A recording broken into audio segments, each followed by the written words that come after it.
Numbers. Owlish's life was numbers. The owl awkwardly flapped through the night, the sack of gold weighing him down. By cross-tabulation of his average flight speed and the consideration of local wind conditions, he calculated that his cargo was precisely 6.8 kilograms.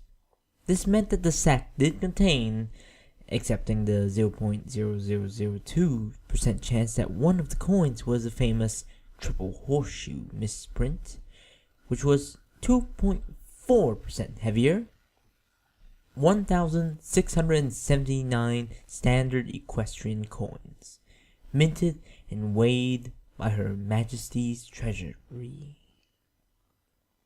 The wind shifted 26 degrees north, which prompted Owlicious to tilt his wings 5 degrees pitch axis to compensate. This change in wind was fortunate, as Owlicious knew that he would arrive at Twilight Sparkle's library exactly 45 seconds ahead of schedule. The positioning of the moon suggested that the time was very early in the morning. The chances of Twilight Sparkle in an all-night study session were quite high when Pinkie Pie's party schedule and local economic factors were considered. The characteristic outline of the tree the library resided in rose over the town's landscape, and Owlicious circled towards the first floor window. He flapped in front of it for 3 seconds before he saw that the window had been left open, probably by Spike. Owlicious cautiously flew in and tensed when he witnessed Twilight Sparkle in the main foyer.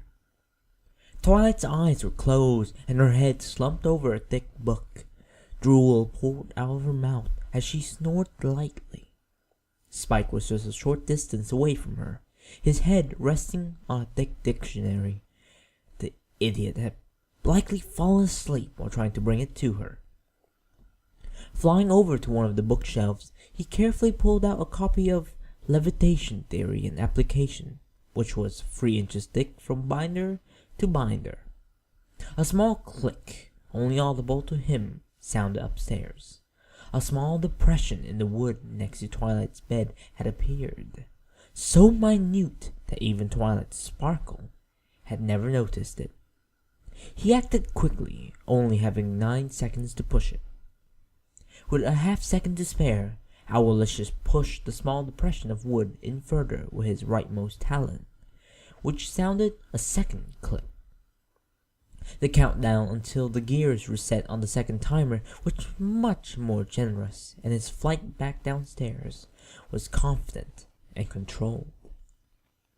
When he returned to the bookcase he had meddled with, a small panel had slid away, revealing a red button. He pressed it with his beak, and the entire staircase revolved halfway open. Owlicious flew inside the gap. Once he was inside, the door slowly closed itself with little more than a muffle. Twilight stirred in her sleep. "Hey, Jay, if you say one more thing about apples, I'll..." Sack of coins still clutched in his left claw, Owlicious traveled to the large table in the middle of the hidden room. A single light bulb hung above it, and an abacus was bolted into its top right corner. The bird dumped the contents of his bag over the table, the jingling muffled by the thick wooden walls. He flew under for a second and came back up wearing a green Bookie visor, with quill in one claw and a few pieces of parchment in the other. With everything in place, he sat them down and began to take inventory. This had been a good week. Between Wiona's castle rustling and Angel's expansion of their protection racket, the Syndicate was now looking at an income that would crack the cane of any socialite in Canterlot. In a few years, they could probably just buy Equestria from Princess Celestia. After he was finished counting every coin, he rechecked the numbers dozens of times. There were 1,678 coins, which was one below what it should have been. The table became scarred in scratch marks and feathers as Owlicious went into panic mode over the missing coin. He hurriedly sorted the coin one more time and caught one as he was partway through the pile. Sure enough, it was a triple horseshoe misprint. He scowled at the offending piece of currency. Whew! All the money accounted for, he put all the money back into the sack and went even farther back into the room. A pony may have just seen total darkness, but his eyes were able to see a large lever in the shadowed back end of the hideaway. He grabbed onto the top and stopped flapping, allowing his chubby body to force the crank down. It took a full 2 seconds for the entire ensemble to hit the ground, and when it did, a small trapdoor opened just 1 meter away. He flew up and turned the bag upside down to empty its contents. The trapdoor fed to a metal tube, and Owlicious heard them roll for at least half a minute before the sound became inaudible. He didn't know where the tube went, and he didn't really care. He was in it for the map. The only thing to do now was write his transaction down. He went back to the table and pulled a thick book from underneath it. It was a thick brown thing and had ledger written in very messy wording on the front.